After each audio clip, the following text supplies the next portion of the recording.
Cellou Dalein Diallo, bonjour. Bonjour. Le 21 septembre, plus de 6 millions de Guinéens sont appelés à se prononcer par référendum pour ou contre la nouvelle constitution. Est-ce que vous allez appeler à voter oui ou non? Écoutez, l'UFDG ne se sent pas concerné par cette opération parce que d'abord, la junte n'a jamais accepté qu'il y ait un dialogue pour définir les termes dans lesquels le retour à l'ordre constitutionnel serait organisé. Elle a toujours fait ce qu'elle a voulu et que donc l'UFDG et les coalitions dont on est membre ne se sentent pas concernés par cet événement.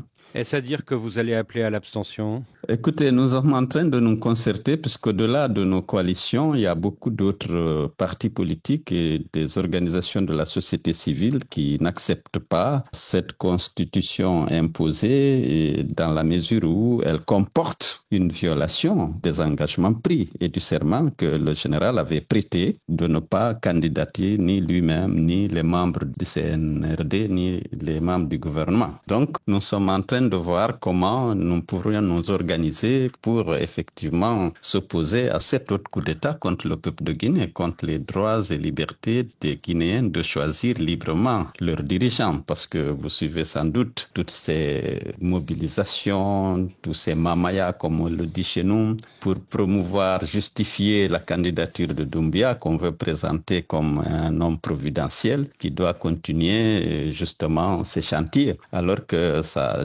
gouvernance a été catastrophique pour le peuple de Guinée, marquée par une violation massive et récurrente des droits humains et des libertés fondamentales, marquée par les disparitions forcées. Vous connaissez le cas de Fonike Mangue, Biloba, Marwan Kamara, Simiga. Il y a au moins 4 acteurs majeurs de la société civile et des journalistes qui sont portés disparus et dont on n'a pas de nouvelles jusqu'à maintenant. Je ne parle pas de la corruption et du détournement des deniers publics.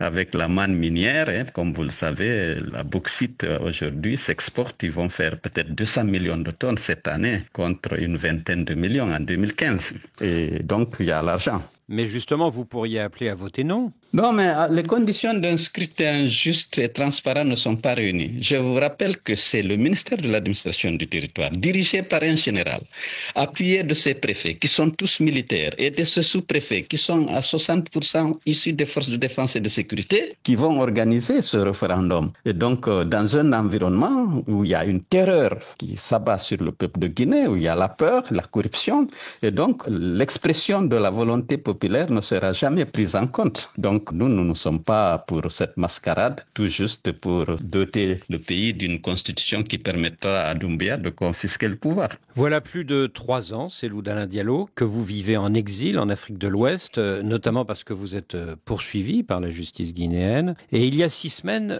vous avez tenté de vous faire recenser à Abidjan afin de pouvoir voter au référendum du 21 septembre prochain. Mais cela n'a pas marché. Qu'est-ce qui s'est passé? Alors, on m'a dit non, que des instructions ont été données par les autorités de Conakry de ne pas me recenser. Je suis allé à un bureau, on m'a renvoyé, on a même fermé le bureau de mon arrivée pour plier tout et partir. Et donc, je n'ai pas pu me recenser. Alors, pour justifier votre non-recensement, le Premier ministre actuel, M. Bahouri, a affirmé sur RFI il y a quelques jours qu'il y avait vous concernant un problème en termes de résidence et qu'il fallait que vous attestiez d'une résidence d'une certaine durée, ce que vous n'aviez pu faire, et qu'il n'y a aucune volonté d'exclure qui que ce soit de ce processus.